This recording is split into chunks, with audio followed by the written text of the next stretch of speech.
Ya. Selamat siang semuanya. Selamat siang. Tepuk tangan buat diri sendiri. Nah, kenapa? Karena saya orang-orang hebat. Terima kasih untuk Ramadunis. Luar biasa masakannya enak. Setiap minggu bisa terbuka. Yang di Denpasar, yang mau ke Denpasar, yang dari mana saja jangan lupa jalan apa ini? Tukat Gangga nomor 10X. Ya, pokoknya Roa Manadunis. Jangan lupa. Nah, sekarang ada yang tanya tadi nih Pak Gembala. Apa itu komunitas kayu jati? Nah, itu saya nggak bisa jelaskan. Ya, dengerin ya. Kenapa komunitas ini dinamakan komunitas kayu jati? Nggak ada loh di dunia komunitas kayu jati. Kenapa? Kembali harus ngomong sekarang. Pengusaha kayu gitu. Saya tuh dari dulu orang yang agak nggak terlalu ini sama nama. Jadi karena kita mulai pertama kali di Jalan Kayu Jati. Oh. Ya, jadi komunitas Kayu Jati. Oh. Itu Alkitabiah loh. Iya, harusnya gitu. Karena Alkitab berkata gereja Efesus, gereja Philadelphia, gereja Korintus. Jadi nama tempat. Baik, kita siap belajar firman Tuhan. Siap belajar? Siap. Buka Alkitab saudara semuanya. Oke. Saya mau tanya begini kepada saudara. Cara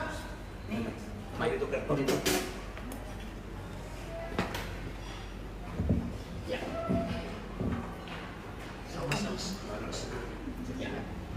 Kepotong, maaf. Oh iya, lebih bagus suara saya di sini.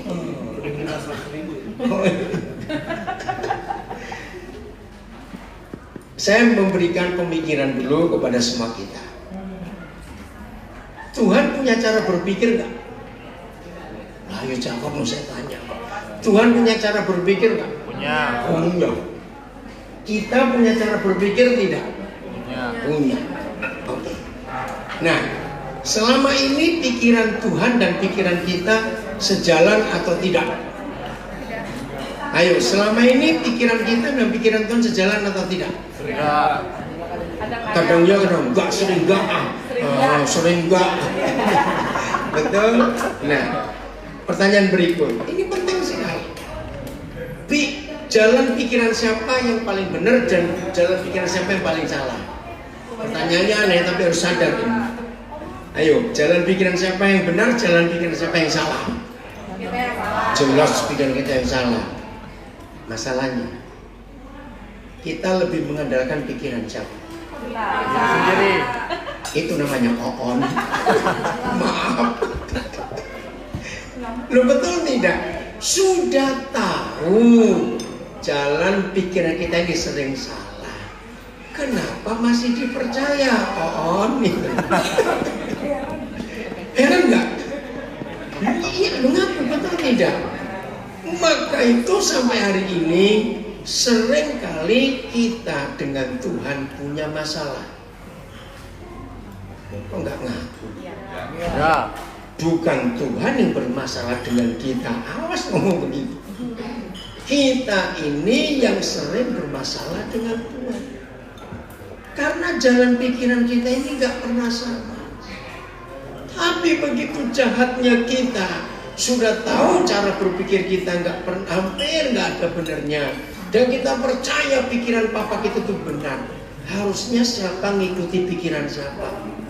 Ayo cepetan. Harusnya siapa ngikuti pikiran siapa? Kita ngikutin pikiran Tuhan. Harusnya ya kita ngikuti pikiran Tuhan. Tapi faktanya kenapa kita sering memaksa Tuhan ngikuti pikiran kita? Loh, ya atau tidak? Maka itu saudara, mau sampai kapan hidup tetap akan seperti ini kalau kita tidak mau berubah? Mau berubah? Ya, terserah.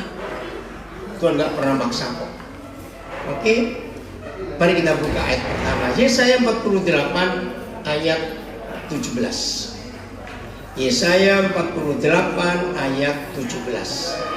Kita buka dulu ayatnya. Udah, kita baca sama-sama. Yesaya 48 ayat 17. 1, 2, 3.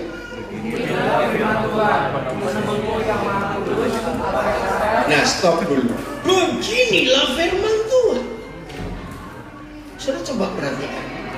Kalimat beginilah itu menunjukkan apa? Beginilah.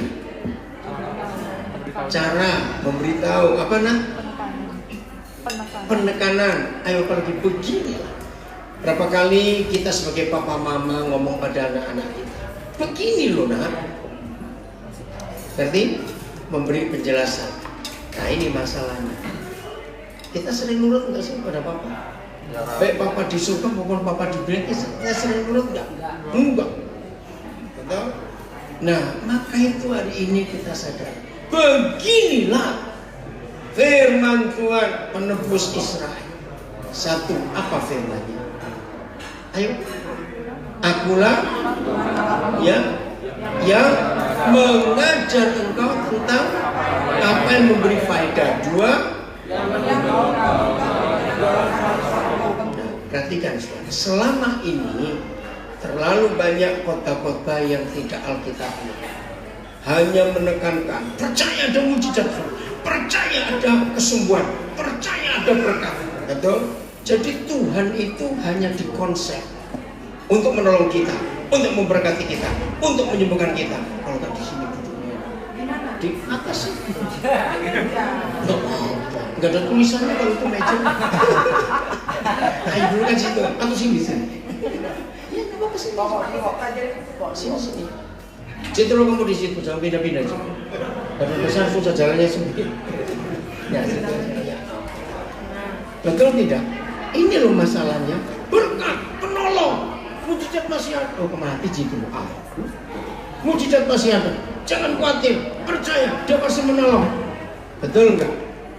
Nah, maka itu akhirnya kita lupa, akhirnya kita tidak tahu bahwa papa kita yang sekarang kita baca di Yesaya 48 punya dua hal lagi. Apa itu? Yang baca yang mengajar kita. Loh betul tidak? Tentang apa? Hal-hal yang memberi faedah. Dipanggil. Kenapa?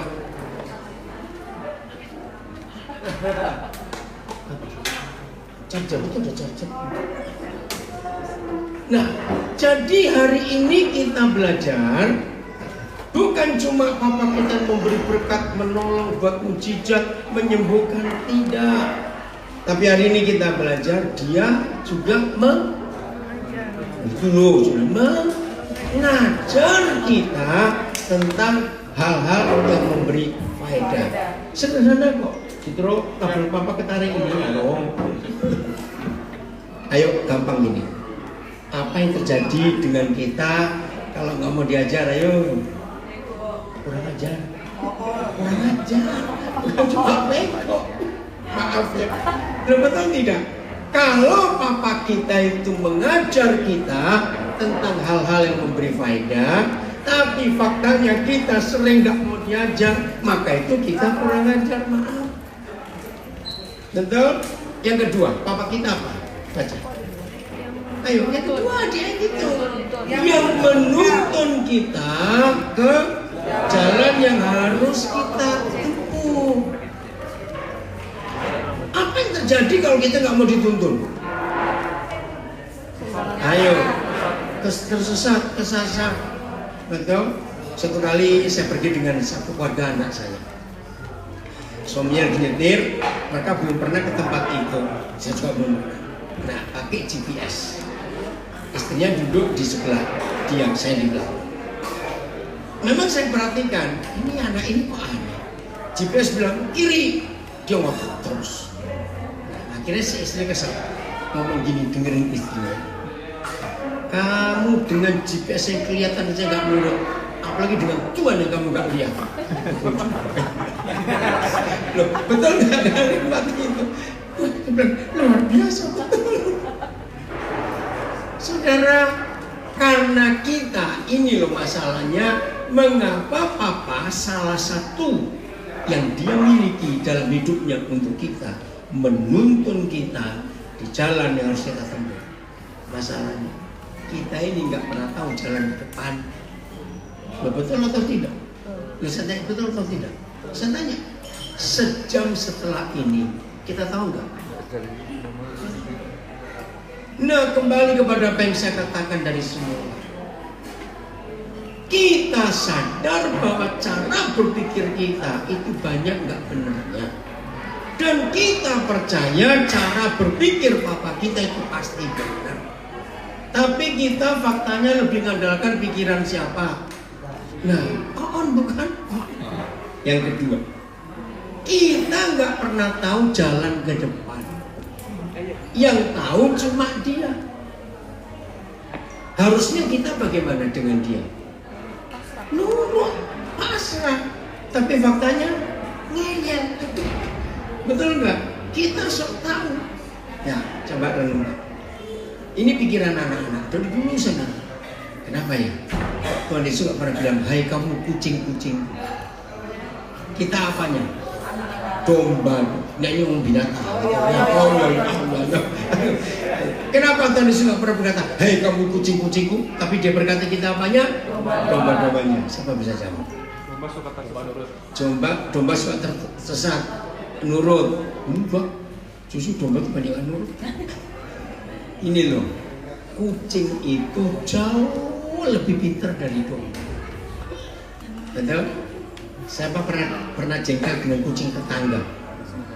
Kita buang jauh-jauh. Kita belum sampai rumah dia nyampe duluan. Loh betul tidak? Nah kalau mbak lain, mbak itu baru keluar 20 meter saja dari kandangnya. Mbak sudah nggak tahu mau kemana. Bukan bingung, nggak tahu jalan. Kenapa belum tahu? Lu betul tidak, saudara? Maka itu Tuhan Yesus berkata, aku ini menuntun kamu ke jalan yang tepat. Tapi seringkali kita bangga. Ayat 18. Kata pertama itu apa? Sekiranya. Nah, sekiranya. Coba saudara renungkan. Antara pendeta dengan Tuhan, siapa lebih suka memaksa? Ayo. Ya udah. Nah Tuhan itu nggak pernah memaksa. Maka itu dia pakai kata sekiranya. Tahu nggak arti kata sekiranya? Iya boleh nggak terserah kamu. Di sini saya menangis. Coba apa tegas dikit lah pada yang bandel-bandel begini. Jawabannya enggak. Itu pilihan. Maka itu ketika pertama kali dunia rusak, ketika mereka berdua di Taman Eden dipesan, buah yang lain boleh kau makan, tapi yang satu ini jangan. Nah, orang-orang ateis, orang-orang skeptik, orang-orang gak kenal Tuhan pasti nyalakan Tuhan. Kalau begitu, kenapa pohon itu diciptakan? Masuk akal nggak? Nah, justru di sini kebenarannya. Manusia bisa buat apa saja. Saudara pernah dengar yang terakhir artificial intelligence, AI itu hebat loh. Betul? Jadi robot-robot semua bisa ngikut. Tapi tetap ada satu hal yang manusia nggak bisa berikan kepada yang dia buat, yaitu kehendak bebas. Renungkan, lo betul atau tidak? Karena kehendak bebas itu hanya Tuhan bisa memberikan. Ini renungkan. Ini bedanya Tuhan yang kita sembah dengan Tuhan di agama apa saja. Loh, beda. Tuhan di agama apa saja itu Tuhan yang pasif, Tuhan yang kaku. Artinya semuanya terserah Tuhan, semuanya terserah Tuhan. Tapi Bapak kita enggak, terserah kita. Maka itu komunis pernah meyakinkan orang-orang beragama Tuhan tidak ada. Begini doktrin komunis. Suatu hari ada seorang guru komunis berdiri di depan anak-anak SD kelas 4 lah kira-kira begitu. Dan guru komunis ini bawa seekor anak burung yang masih merah, belum ada bulu. Nah, anak-anak itu beragama. Begini pertanyaan guru komunis, anak-anak, nyawa burung ini di tangan siapa? Kalau orang beragama bilang di tangan Tuhan. Betul tangan Tuhan? Nah, guru ini komunis, langsung anak burung diperkes mati. Tahu kata diperkes? Apa tadi? Dipencet. Bukan diremes, ya, dengar. Berarti komunis betul apa salah? Hidup ini di tangan siapa? bukan di tangan Tuhan, di tangan kita. Loh iya atau tidak? Maka itu agama membuat Tuhan tidak berdaya, karena dia ditato. Tapi manusia diberi kehendak bebas. Nah, di dalam kehendak bebas itu baru akan ketahuan. Kita makasih, kehendak bebas berasa belum tahu untuk siapa. Ya, terima kasih dulu. Ini kehebatan Tuhan. Maka itu waktu saya masih kecil, saya tuh punya penyakit yang aneh. Sampai hari saya lupa penyakitnya apa dulu. Dokter bilang saya ini hanya bisa hidup sampai umur 6 tahun. Usus saya ada masalah sejak lahir. Puji Tuhan saya hidup sampai hari ini. Anugerah Tuhan. Nah, waktu saya sakit parah betul. Dan saya ikut sekolah minggu. Kenapa? Ada sesuatu? Ada sesuatu kenapa? Enggak. Kameranya kebalik. Kenapa kebalik? Kamu balik? Salah Udah tekan. kebalik lagi. Oh. Tadi di web. Ya. Dengar ya. Namanya anak sekolah minggu kan pernah dengar khotbah cinta Adam dan Hawa. Saya nggak tahu, saudara pernah punya pikiran anak-anak kayak saya nggak? Saya bilang ini, Tuhan, kenapa waktu Tuhan lihat Hawa mau petik buah itu kok tangannya nggak dibakar mati? Loh, bisa nggak lo bukan anak? Loh kan gampang tuh. Loh jawab cepat ini pikiran anak. Ya kenapa nggak dibakar mati aja? Atau tiba-tiba stroke lemes nggak bisa apa-apa? Kan nggak ada dosa di dunia. Loh, masuk akal nggak logika anak-anak itu? Kenapa papa enggak nanti? Makin parah sakit saya, saudara. Akhirnya saya berkata, Tuhan kenapa engkau enggak bunuh mereka dua, terus buat anak lagi? Loh kembali masuk akal enggak? Coba jawab. Daripada korban begini banyak, dua itu dibunuh buat lagi Tuhan. Tuhan nggak jawab sama si anak-anak.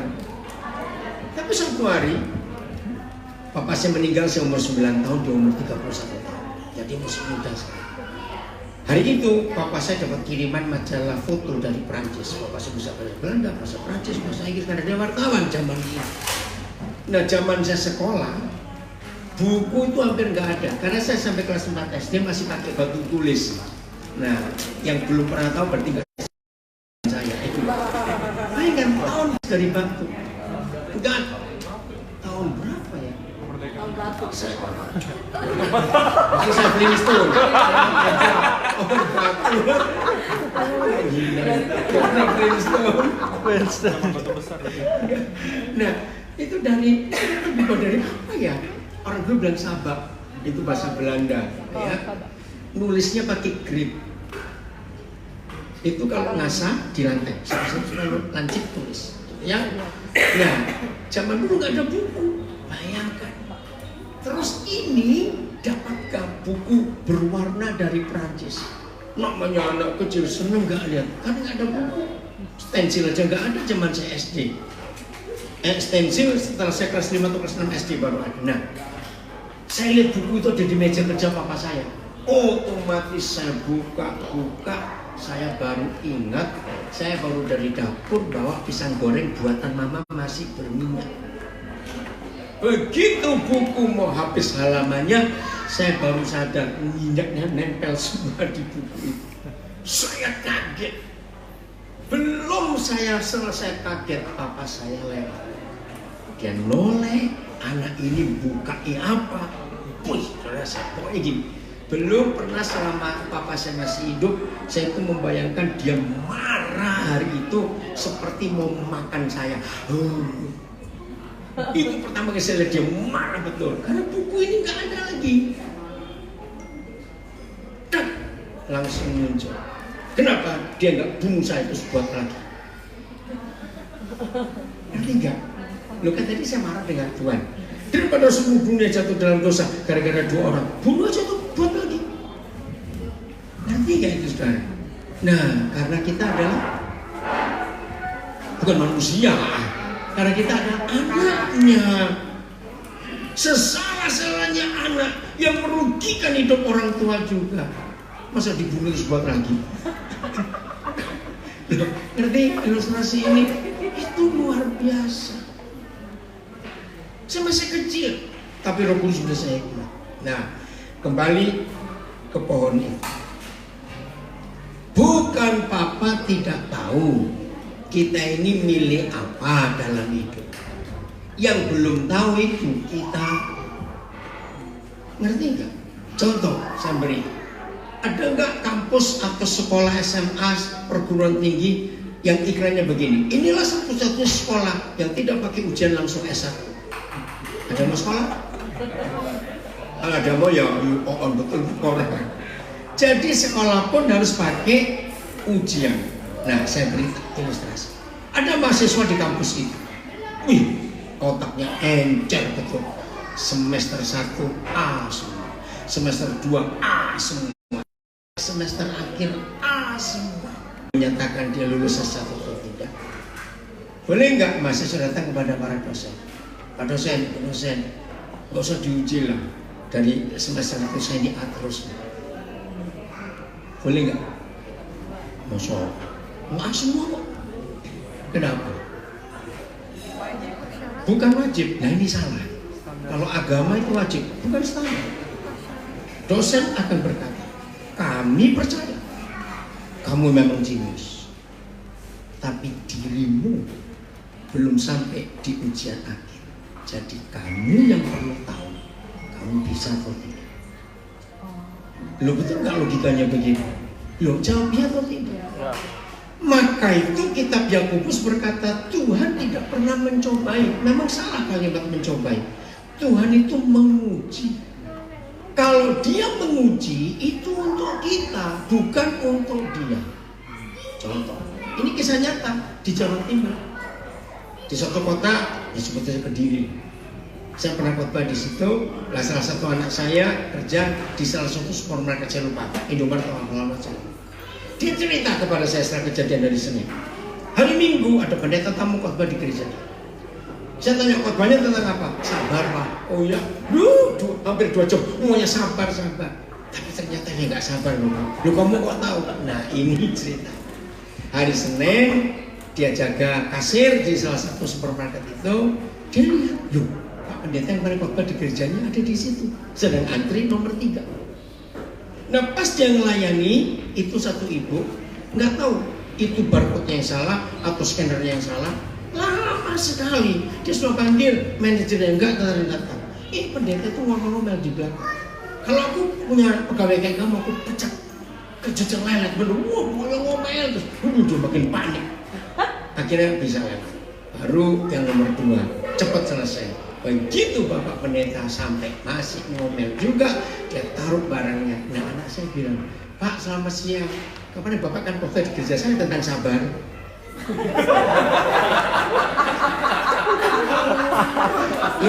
Ini bisa nyata. Terus saya tanya, terus berarti itu bayar nggak bayar? Aduh kalau Papa langsung lari keluar malu. Beli nggak? Betul tidak? Nah ini loh. Jadi kalau Tuhan menguji kita, itu bukan untuk menjatuhkan kita. Untuk kita ini tahu, kita ini nurut atau tidak. Maka itu Papa berkata sekiranya.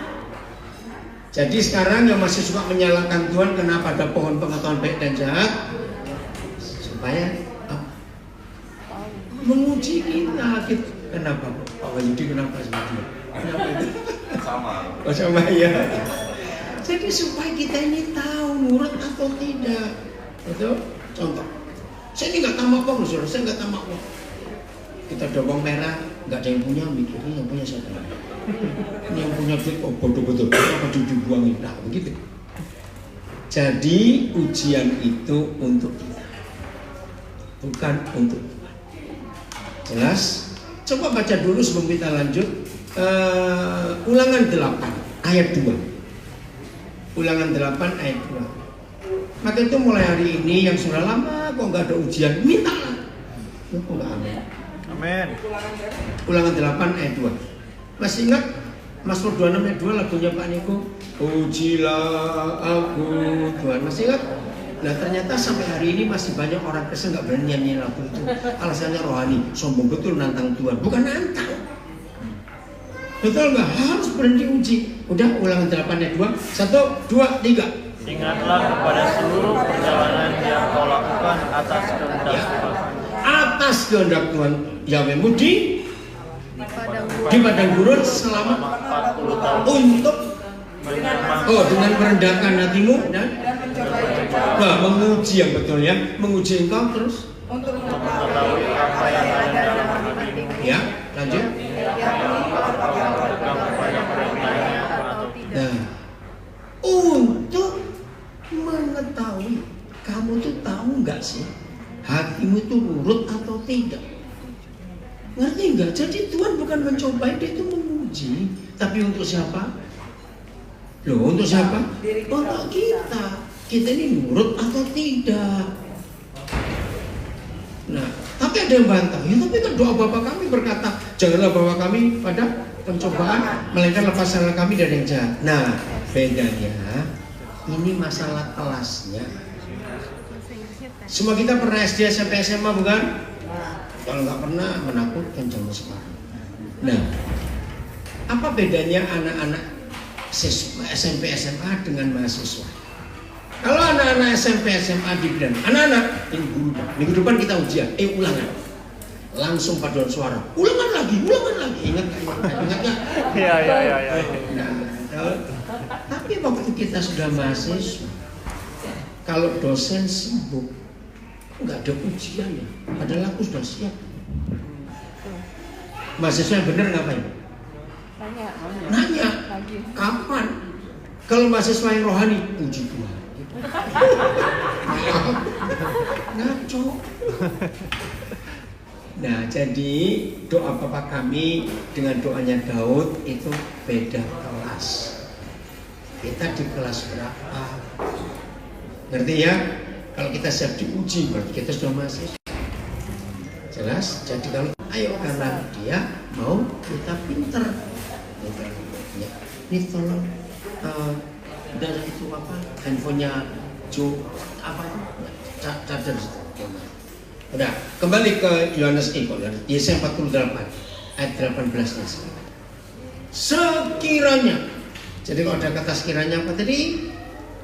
Ya boleh. Iya boleh ya, terserah kamu. Itu loh Bapa kita di surga. Maka itu tadi saya katakan, antara pendeta dengan Tuhan siapa lebih suka memaksa? Bagus. Tuhan ternyata tentu gak pernah memaksa. Terserah kamu. Sekiranya kita ngapain ayat 18? Nah, memperhatikan apanya? Perintah-perintahnya. Itu ayat 17 tadi. Yesaya 48 ayat 18. Sekiranya kita semua memperhatikan perintah-perintahnya, ada dua akibat besar yang merupakan kebutuhan pokok semua manusia. Bukan makan, bukan pakaian, bukan uang. Maka damai sejahtera kita akan seperti sungai yang tidak pernah kering, dan kebahagiaan kita akan seperti terus berlimpah, seperti gelombang-gelombang laut yang tidak pernah berhenti. Saudara pernah tahu nggak? Laut dia katakan tenang, teduh. Betul nggak ada gelombangnya? Selalu ada, walaupun kecil-kecil. Nah, tolong catat. Damai, sejahtera, dan kebahagiaan itu lebih daripada uang yang banyak. Betul atau salah? Ya sudah. Damai, sejahtera, dan kebahagiaan lebih daripada apapun juga benda-benda duniawi ini. Betul atau tidak? Maka itu ini yang Tuhan minta. Bagaimana kita bisa memiliki damai sejahtera dan kebahagiaan? Sederhana, bukan doa puasa, bukan membeli per bulan, bukan berdoa sehari 7 jam, bukan. Hanya apa? Sekiranya kita ngapain? Ayo baca. Memperhatikan perintah. Nah, Papa kita ini luar biasa. Enggak cuma sampai di kita saja. Lihat ayat 19. Siapa yang bakal kena dampak pertama kalau kita sebagai orang tua hidup menuruti perintah, ajaran, tuntunan Tuhan? Siapa dampak pertama? Keturunan kita. Ini luar biasa. Siapa pernah baca buku, sama bahasa pengarangnya, Berkat dan Kutuk. Itu terjemahan bahasa Indonesia. Orang ini menulis, Cindy Jacob bahasa Indonesia. Dia pilih 2 orang di Amerika, satu orang nggak takut Tuhan, satu orang takut Tuhan. Kalau salah Jonathan Everett atau siapa saya lupa. Dan itu ditelusuri keturunan mereka yang nggak takut Tuhan, mengerikan. Yang mati bunuh diri, yang narkoba, kriminal. Tapi yang takut Tuhan, presentasi untuk jadi orang baik, orang benar itu luar biasa. Dan ini ayat.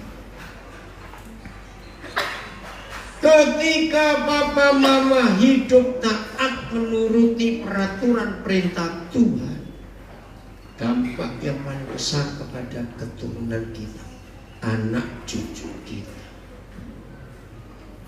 Kenapa? Ini secara psikologis bisa dibuktikan. Papa mama harmonis, karakter anak pasti bagus. Pasti. Papa mama yang rajin berantem, enggak enak. Ada nggak orang tua rajin berantem? Salah banyak, ada.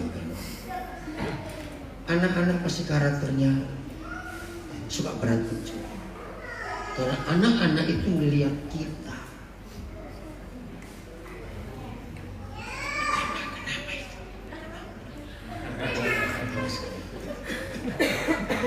Saudara, jadi anak-anak itu melihat kita. Yang belum menikah catat ini baik. Berbahagialah kalian. Lanjut apa yang kalimat berikut. Masih ayat 19. Coba lihat. Terus ayat 19. Maka kita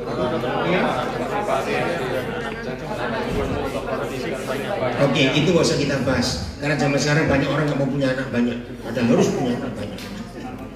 Nah, nama mereka tidak akan dilenyapkan atau ditiadakan. Artinya apa? Dari hadapan Tuhan. Artinya bagaimana anak cucu kita. Kalau nama-nama mereka tetap eksis di hadapan Tuhan, berarti anak cucu kita akan apa? Loh, masa bukan cuma diberkati, jadi orang-orang hebat. Gak akan dibuang dari hadapan Tuhan. Itu dampak yang luar biasa ketika kita sebagai orang tua mengikuti semua perintah. Dampaknya itu besar. Nah, sampai di sini kita belajar lagi. Berarti cara berpikir siapa yang kita paksakan untuk mengikuti cara berpikir siapa? Kan itu tadi dari awal kita belajar. Jadi cara berpikir siapa yang harus kita ikuti? Tuhan. Jadi pikiran kita harus kita tundukkan.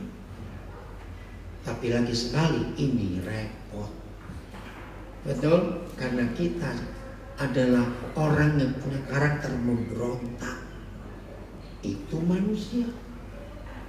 Tapi mau tidak mau harus. Sekarang ini jelas ya. Ini keputusan yang luar biasa. Yesaya 55 ayat 7 mulai. Yesaya 55 ayat 7. Coba kita lihat.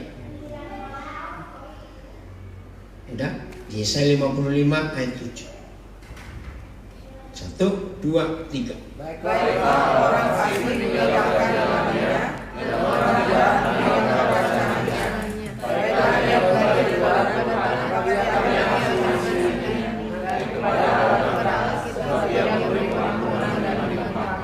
jadi papa itu ngajar, nggak maksa. Baiklah orang fasik. Orang fasik itu bahasa Arab. Indonesianya sulit. Gini, fasik itu dalam bahasa Arab artinya buah sudah jatuh, tapi waktu masih muda, berarti dia busuk. Kalau buah gitu bisa berguna nggak buat manusia? Enggak. Nah, hidup yang fasik, hidup yang nggak berguna, untuk dirinya aja masalah, apalagi untuk orang lain, itu fasik. Belum masak sudah jatuh. Nah, Tuhan ingin kita semua buah yang masak. Baiklah orang fasik meninggalkan apa? Jalannya. Jadi suruh bertobat. Tuhan mau mengampuni kok. Tuhan mau menerima. Hebat gak firman ini, saudara? Nah, lihat ayat 8. Tinggalkan rancangan. Ada kata tinggalkan tadi ya. Tinggalkan apa? Yang meninggalkan jalannya. Itu cara berpikir. Terus ayat 8. 1, 2, 3.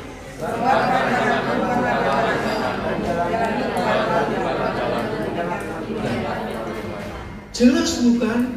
Rancangan kita bukan rancangan Tuhan. Jalan kita bukan jalan Tuhan. Maka itu selalu milih. Papa nggak pernah maksa kita untuk mengikuti dia, milih. Nah, tapi satu hari tetap ada orang protes. Ya seharusnya Tuhan nggak perlu dong ciptakan pohon itu. Akhirnya kami jadi rusak semua sampai hari ini. Nah, saya pernah dapat ilustrasi luar biasa. Kebetulan ini pendeta dari Manado. Pendeta ini punya jemaat itu pandai besi yang zaman dulu tuh, yang masih pakai pompa kaki, gitu ya. Terus caranya setelah besinya menyala merah, terus begitu.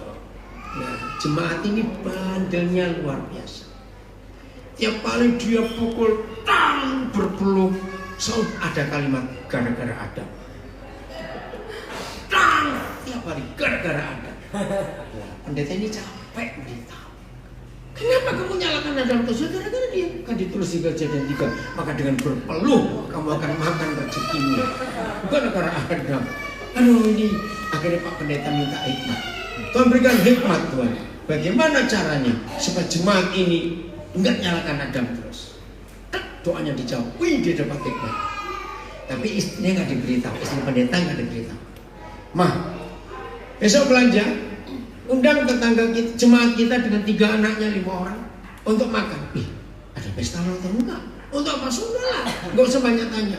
Istri gembala pergi belanja, Pak Gembala cari tikus, bukan dimasak bukan. Tangkap tikus, dapat diikat. Nah, si istri masih tanya-tanya, ada acara apa? Diam-diam dia. Makanan disiapkan semuanya di meja. Nah, tanpa sepengetahuan istrinya, Pak Gembala ambil panci yang agak berat untuk berat, tikus dilepas ikatannya, ditaruh di dalam panci itu, ditaruh di tengah-tengah dari makanan itu. Ma, jangan buka ya, jangan buka. Untung istri pendeta nurut. Datanglah jemaat, silakan makan. Kami nggak nemani ya, bebas. Tapi tolong ya, yang satu ini jangan dimakan.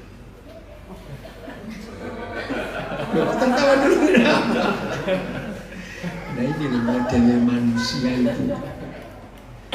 Ya, Gembala bersama istri nunggu di dalam. Kenapa Pak? Sudah kamu diam aja. Ayo jujur, kalau kita jadi tamunya Gembala itu kepo. Sudah makan semuanya. Apa ini satu? Oh dasar keturunan Adam kita ini. Cari siapa kamu? Papa nggak ada di sini, kan? Di mana Papa? Ini Papa. Jo, kemana kamu Jo? Cari anakmu ini. Ya Papa namanya. Saudara masih tunggu. Akhirnya Gembala nih. Si jemaat minta ini apa di tengah? Pelan-pelan dia buka. Begitu terbuka, tikusnya lompat. 5 orang berdiri semua, meja terbalik, kubrak semua. Pendeta keluar. Ternyata enggak cuma gara-gara Adam, gara-gara kamu berantakan semua. Ngerti gak ilustrasi itu? Nah seringkali kita bandelnya kayak begini nih. Jadi beritahu jangan. Tapi itulah manusia. Ngerti? Jadi untuk tahu kita ini nurut atau tidak, diapakan? Diuji, dikasih pilihan dalam hidup kita. Maka itu jalan kita, sudahlah sepintar apa kita, sehebat kita apa, tetap gak pernah sempurna jalan kita, hanya jalan dia. Rancangan-rancangan kita bisa buat planning sehebat apa saja, tetap planning Tuhan yang paling baik dan paling tepat. Begitu ikuti. Tapi kita bandel ini, betul? Ya, oke. Kalimat ayat berikut, ayat 9. Enggak ada langit biru, ya karena terlalu jauh. Sejauh itu Papa berkata. Ulangi lagi ayat 9. 1, 2, 3. Seperti tingginya langit dari Nah, setinggi langit dari bumi, Sejauh itu apanya kita dan apanya Tuhan? Jalannya Tuhan dan jalan kita, dan terus rancangan Dia dan rancangan kita. Jauh.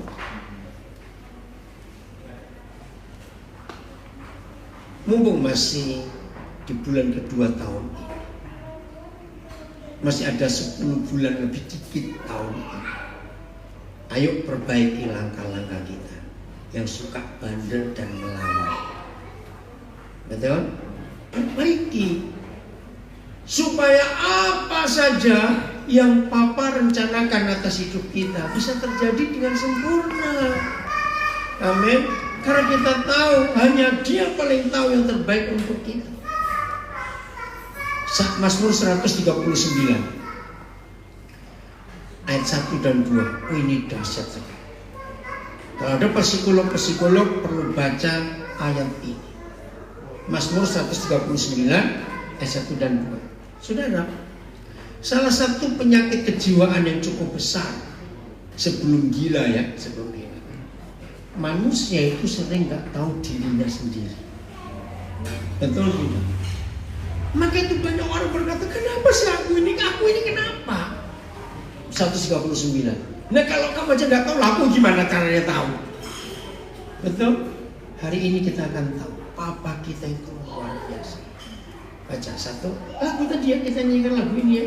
Yang pertamanya 1, 2, 3. Untuk pemimpin kedua Mazmur Daud. Tuhan, Engkau menyelidiki dan mengenal. Pelan-pelan ya, itu ada 6. Tuhan, Engkau menyelidiki 1 dan mengenal aku. Terus Engkau mengetahui kalau aku duduk atau berdiri. Ketiga, atau keempat, Engkau mengerti pikiranku dari jauh. Yang kelima, memeriksa aku. Terus yang keenam, segala jalanku kau maklumi. Coba keluarkan 6 hal ini. Mengerti, mengenal, mengetahui, memeriksa, apalagi sekarang menyelidiki, memaklumi. Suami istri yang rajin bertengkar itu karena dua-duanya belum saling mengerti, memahami, mengenal. Betul tidak? Maka itu ribut terus. Saudara, saya pernah diskusi dengan beberapa psikolog tentang ayat ini. Mereka kaget. Jadi masalah terbesar dalam hidup manusia bukan uang. Jo, anakmu kenapa Jo? Atan, jagain sana, jagain. Saudara perhatikan, ini penting. Maka itu kalau kita melayani orang, minta hikmat Roh Kudus. Karena yang tahu seseorang dengan detail cuma Papa kita di surga. 6 hal, saudara, 6 hal. Coba ulang lagi, pertama menyelidiki, mengenal, mengetahui, mengerti, memeriksa, memaklumi. Bayangkan. Maka itu tidak ada bagian-bagian sekecil apapun di hidup kita. Bahasa Jawanya, senjelimet apa tempatnya? Tahu kata jelimet? Rumit apa? Yang Tuhan tidak tahu. Katakan amin. Betul? Yang Tuhan tidak tahu. Dia tahu semuanya. Sampai seperti ini. Nah, persoalannya, ini yang sering terjadi dalam hidup kita. Kita masih kurang percaya Dia. Sebetulnya, kalau kita melihat ini, berarti Papa kita kenal kita, betul gak sih?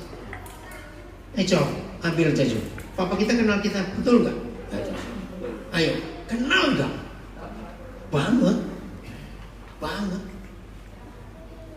Maka itu saudara, kalau kita bersekutu dengan Dia, maaf ya, saya harus ngomong ini dengan tegas. Kalau kita bersekutu dengan Dia, nah itu dia. Ayo ikut Papa kamu sana. Ikut Bapak. Saudara, setelah kita tahu siapa Papa di surga terhadap kita, sampai sedetil itu dia tahu logikanya. Perhatiin aja. Kalau kita bertemu dengan dia,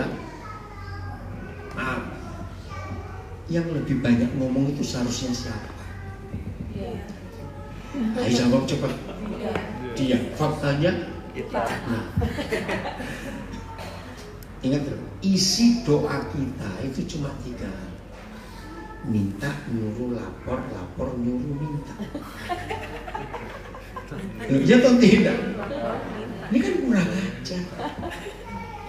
Tuhan kok dilapori?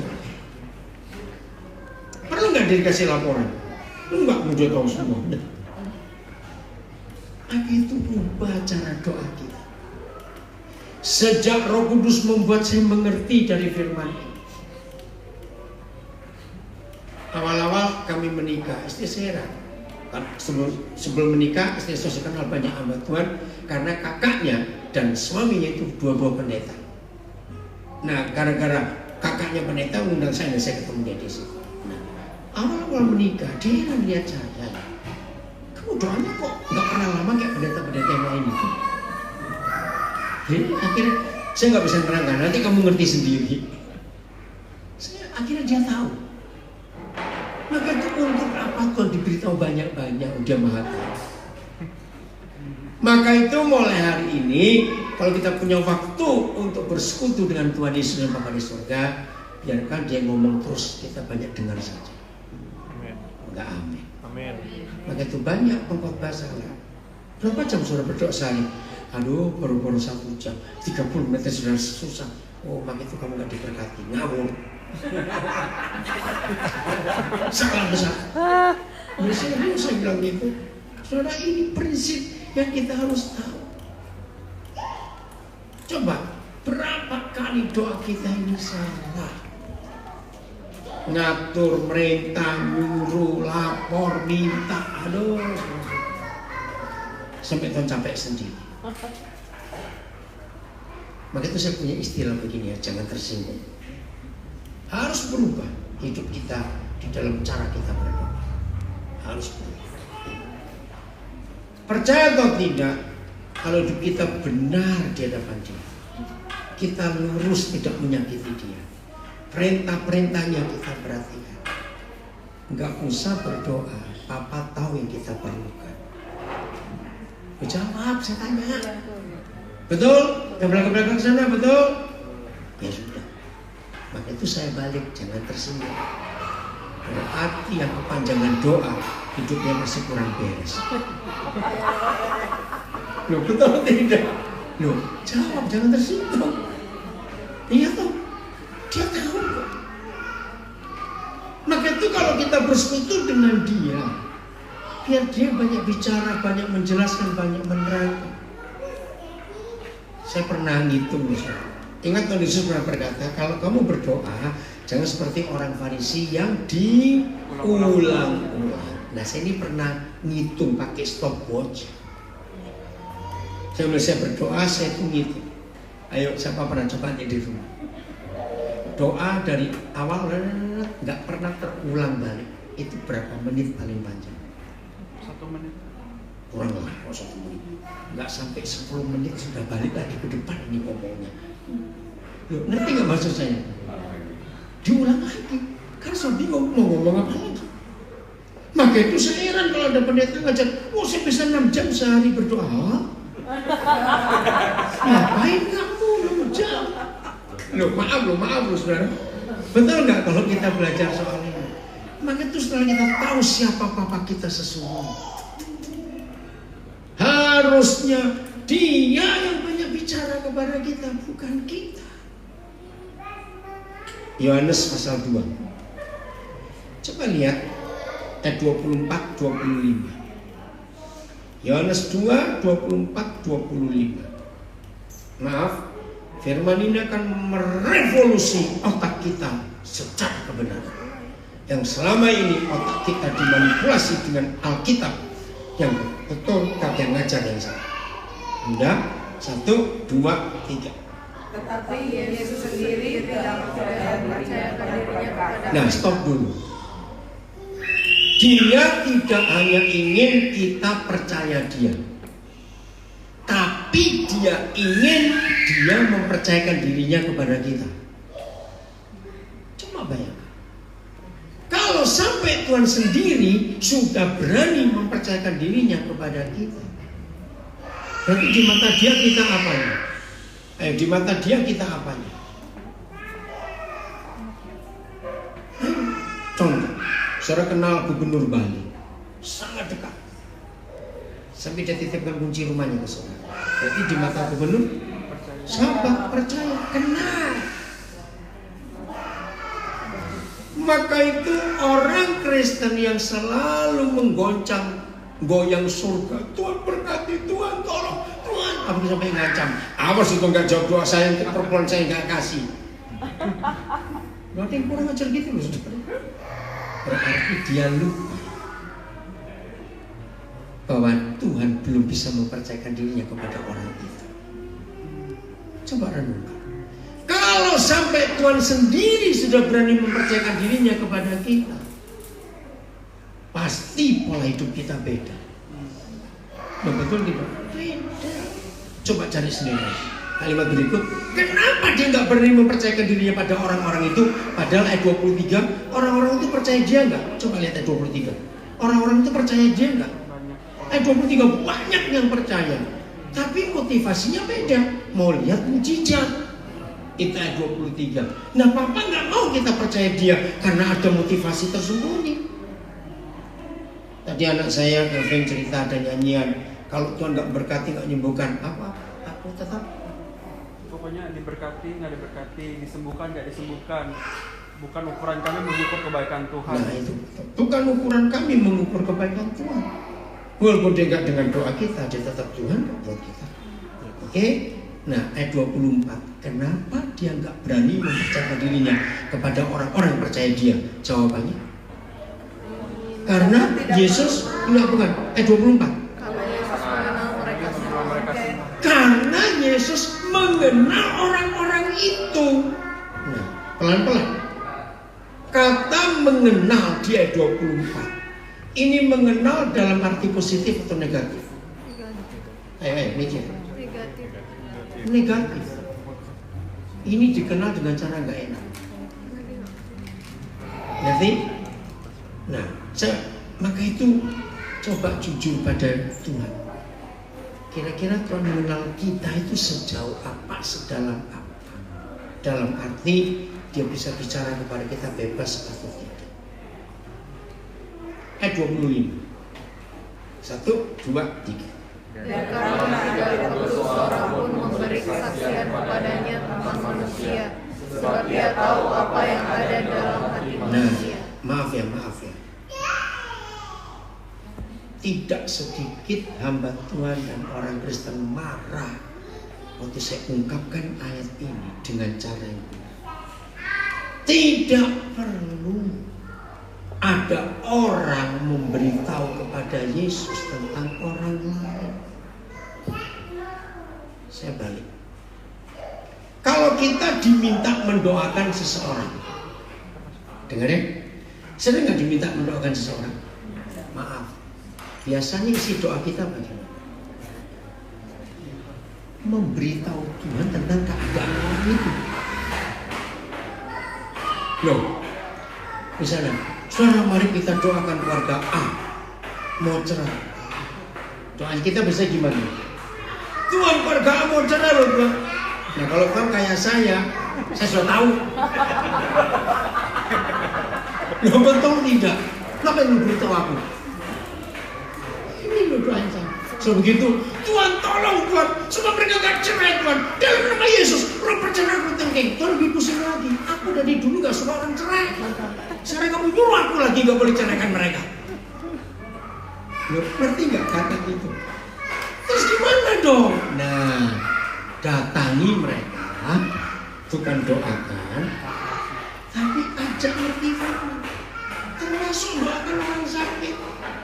Tuhan sembuhkan orang ini Tuhan. Dalam nama Yesus. Oh Tuhan gini Tuhan. Oh kasih anaknya Tuhan. Segala macam. Perlu nggak Tuhan kasih tahu hal begituan? Nah kalau ketemu orang sakit, doanya begini. Tanya pola makanmu gimana? Karena Alkitab sudah ngajar. Musa adalah orang pertama di dunia yang menuliskan makanan apa boleh dimakan dan makanan apa nggak boleh dimakan. Betul. Maka itu dunia kedokteran berkata 80 sekian persen, maaf ya seperti bahasa Jawa lah, 80 sekian persen orang sakit itu goro-goro cangkem yang geragas. Tahu cangkem geragas, mulutnya rakus. Bahasa Bali apa itu? Bahasa Bali apa itu mulut rakus? Kalojo. Kalojo bahasa Manado.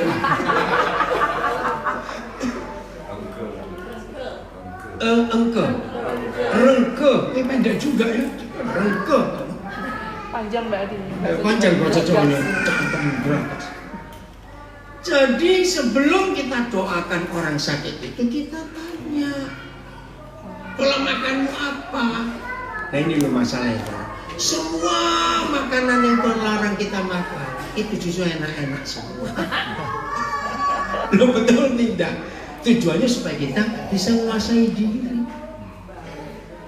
Jadi jangan melaporkan kepada Tuhan tentang keadaan seseorang. Lalu perintahnya kita suruh Tuhan lagi mengerjakan. Tidak. Kita harus kerjasama dengan Roh Kudus. Ini kenapa ini? Nah ini Kak, ini enggak mudah-mudahan yang sobat mujizatnya pas makan mulai ada perbaikan. Salah satu teman baik saya. Sejak tahun 69 kami sama-sama pelayanan. Kemarin masih nggak apa-apa. Tadi malam keadaannya kritis. Tadi pagi jam 7 dapat berita, dokter memeriksa. Kalau begini terus tinggal sebulan umur, aduh, panik semuanya. Aduh, jam 10 malah jam 9 mulai kebaktian, cek lagi. Nah, saya nggak doa, Tuhan sembuhkan, Tuhan tolong. Tidak. Saya mulai tanya, kenapa Tuhan izinkan? Ada apa? Nah, Tuhan kan jawab. Karena tadi Mazmur 129. Tuhan menyelidiki dia, Tuhan meneliti kenapa. Jadi terus ditanya sebabnya kenapa. Karena hanya Tuhan yang paling tahu kenapa. Nanti saya akan telepon istrinya. Ada orang urus ngomong. Baru ada kerjasama dengan Tuhan. Itu cara yang baik. Coba kita buka Kejadian 18 ya, mulai ayat 16. Habis ini Instagramnya mau habis ya. Berapa menit? 1 menit 23 ya. menit. Kejadian 18 mulai ayat 16. Judulnya apa? Nah, doa syafaat Abraham untuk Sodom. Maaf ya, yang belum pernah tahu baca ayat ini saya beritahu. Dalam satu perikop itu ternyata enggak ada satu pun doanya Abraham. Kan aneh. Tapi mengapa dalam Alkitab disebut doa syafaat Abraham untuk Sodom? Karena konsep agamawi. Nah yang ada habisnya belum. Yang ada di pasal itu, Instagram nanti akan berhenti ya. Sudah, end dulu. Yang ada di perikop itu, Abraham nggak berdoa. Abraham diskusi dengan Tuhan. Dia tawar menawar. Dia naik banding. Betul tidak? Enggak ada doanya. Tuhan tolong ya Tuhan. Enggak. Saudara, maka itu hidupnya saudara berubah untuk mengenal konsep yang benar ini. Belum habis? 15 detik. Ya, so, matiin aja. End aja ya. End. Ya. Terus share. Balik lagi. Oke. Makasih. Udah belum? Nah ya, saudara ini serius. Ayo hari ini kita mulai belajar. Ya, Instagram ini terputus karena 60 menit, saudara lanjut. Ternyata Abraham gak berdoa, tapi diskusi. Oke, ayo kita belajar. Baca 16. 1, 2, 3. Lalu berangkatlah orang-orang itu dari situ dan memandang ke arah Sodom. Sudah, 16 cukup ya? Oke. Siapa orang-orang itu? Nanti saudara baca di rumah. Hari itu Bapa di surga mengunjungi Abraham bersama 2 malaikatnya. Oke, memberitahu tentang tahun depan Sarah akan melahirkan. Nah, nenek Sarah dengar itu tertawa geli. Betul, kalau zaman sekarang ada nenek umur 90 hamil itu nenek nggak tahu diri. Lu betul tidak? Nenek hamil. Nah, di situ papa kita guyon. Bro, nggak papa kita ini. Masa nenek-nenek dibuat hamil? Maka itu saya bilang apaan? Saudara dengarkan. Sudah selesai tugasnya, maka tamunya Abraham pulang. Pergi. Ayat 17. Abraham ngapain? Nah, berpikirlah. Stop dulu. Saudara cari terjemahan apa saja. Ada kalimat yang beda-beda. Tuhan berhenti sejenak.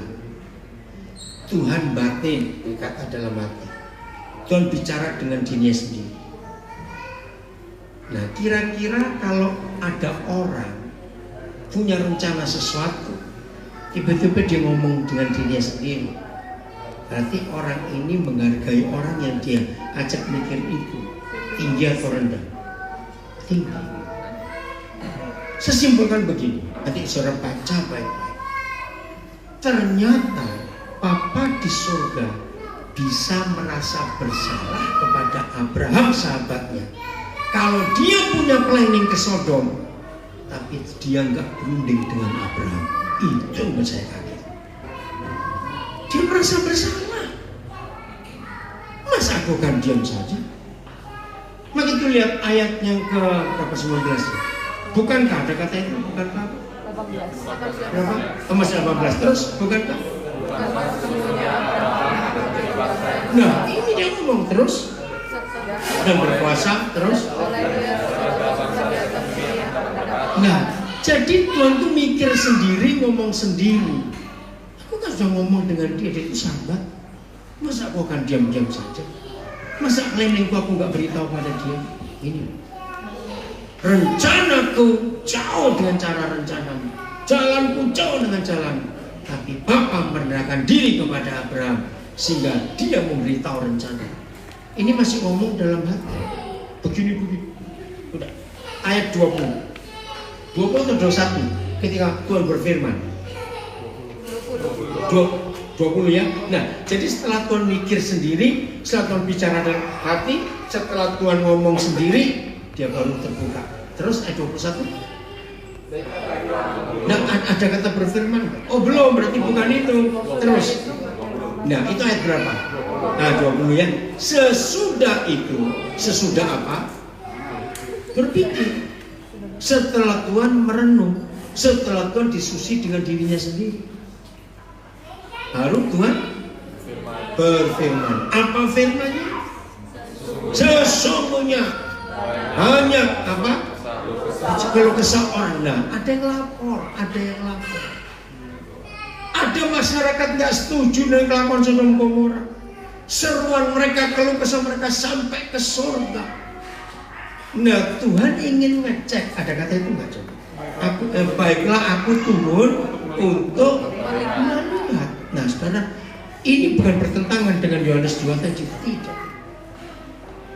Karena orang-orang yang lapor ke Tuhan itu bukan orang percaya, tapi tetangga-tetangga orang yang berbuat jahat itu. Ngerti nggak maksudnya? Nah, maka itu Tuhan ngecek, betul nggak? Di sini kita belajar Tuhan saja nggak punya kuping tipis. Tahu kata kuping tipis itu? Enggak, dia ngecek. Terus kalimat berikut, jadi tadi masih dalam hati, saya mau berfirman. Baiklah, ayat 20 sudah. Nah, coba.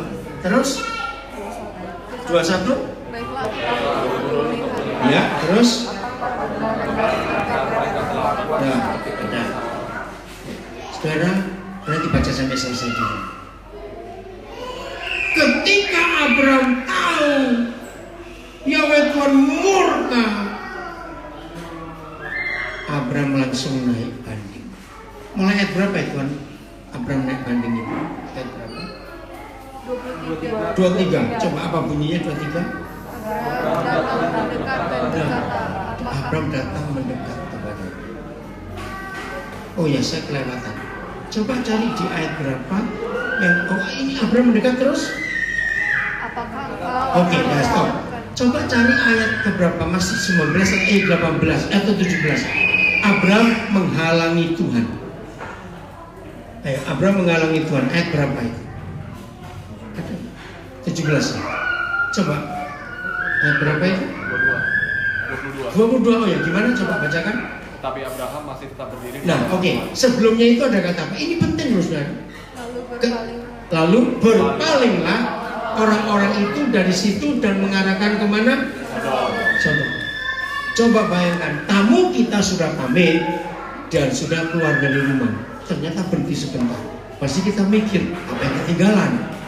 Dan ternyata ada yang ketinggalan, yaitu ketinggalan rencana Tuhan belum diomongin kepada sahabat. Begitu sudah mikir dalam hati, mereka Tuhan akan jalan terus. Lihat sikap Abraham bagaimana? Coba kita peragakan. Jadi Abraham bagaimana? tetap berdiri di hadapan Tuhan? Iya, tetap peragakan gimana? Menghadap. Seharusnya Tuhan tersinggung. Betul nggak? Masih ingat waktu Tuhan Yesus dilarang Petrus untuk ke Yerusalem, terus tangannya ditarik. Kenapa Tuhan nggak tersinggung ketika Abraham menghadap? Ini luar biasa. Nah, ini yang kita bahas dari tadi itu. Kalau kita ini dianggap layak untuk Tuhan mempercayakan dirinya kepada kita, maka kisah Abraham akan jadi bagian hidup.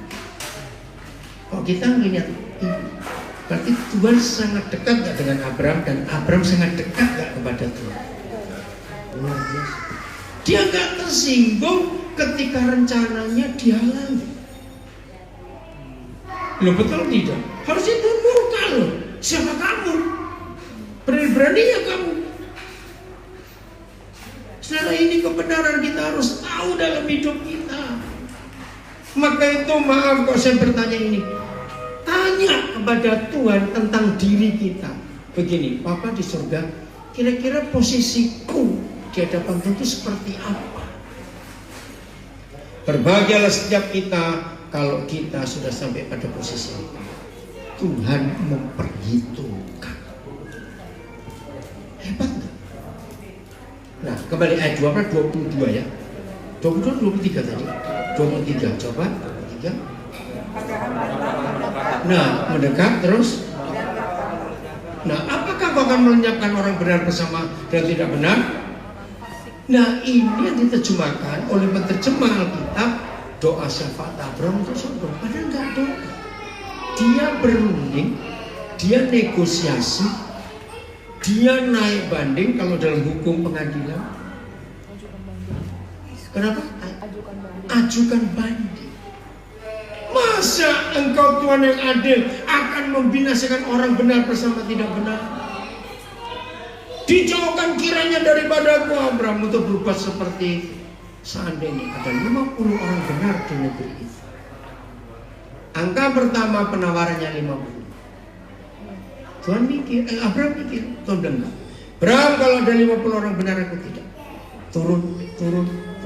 Nah, ini lucu sekali. Kalau saudara punya toko di pasar, ada pembeli datang, nawarnya 2.000, 3.000, jengkel enggak? Coba jengkel tidak? Kenapa nawarkan sekalian? Tapi Tuhan meladeni loh. Enggak, Bram. Kalau sampai ada 40 aku enggak, 30 juga tidak. Terus turun. Akhirnya Abraham yang kalah. Aduh, keponakanku ini duniawi betul. Sekian banyak tahun di Sodom Gomora, enggak pernah menangkan jiwa. Dari dulu gerejanya cuma 4 orang jemaatnya. Lihat tuh 4 orang siapa aja? Lot, istrinya dan 2 anaknya. Akhirnya Abraham yang menyerah. Enggak sampai Sekarang posisi ini yang Tuhan cari di akhir zaman ini, katakan. bagaimana dia menghargai kita dan dia memperhitungkan hidup kita. Jadi nggak cuma berkati aku, tolong aku, sembuhkan aku, nggak cuma itu. Cobalah naikkan dikit nilai hidup Kristen kita. Ngerti? Kalau sudah sampai kepada tingkat Abraham, perlu nggak kita doa panjang-panjang? Enggak. Saudara, ayo kita belajar mulai hari ini merubah sikap hidup kita seperti Tuhan inginkan.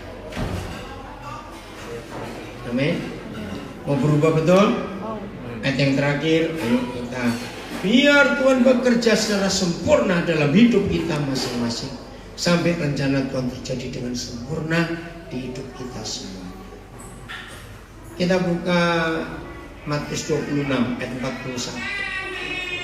Bisa nggak kita berdoa seperti ini? Matius 26 ayat 41. Ayo, sudah 1, 2, 3. Oh maaf, yang bukan kehendaknya jadi. Berapa itu? Di bawahnya berapa? 4 berapa? 42. Makasih, Feby. Baca 1, 2, 3.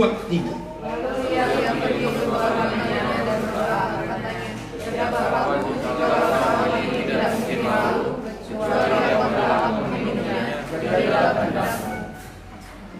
Untuk bisa memaksakan pikiran kita pakai pikiran Tuhan, untuk bisa memaksakan jalan Tuhan terjadi di jalan hidup kita, kita harus berani berdoa seperti ini. Bukan kehendak, tapi kehendak-Mu yang jadi. Nah, kalau Bapa di surga melihat sikap hati kita sudah pasrah seperti Tuhan Yesus berdoa di Getsemani malam itu, percayalah, saudara dan saya nggak akan struggle, nggak akan punya pergumulan untuk melawan kehendak kita, karena semua kehendak Tuhan yang kita lakukan. Kalau kita sampai di taraf ini, jadi nggak ada pergumulan lagi dalam hidup kita. Ini luar biasa. Mengerti sekarang? Mau merubah cara hidup kita di dalam kebenaran yang luar biasa. Maka kalau masih ada di antara kita hari-hari ini yang berkata, Tuhan kenapa Engkau gak adil dengan aku? Hari ini saja, siapa sih yang gak adil sebetulnya? Siapa sih yang gak adil sebetulnya? Kita. Karena kita maunya sendiri, kita maksa. Waktu sering saya berkata, bayangkan kalau semua doa kita harus Tuhan jawab. Nah, pertanyaan saya, lalu siapa yang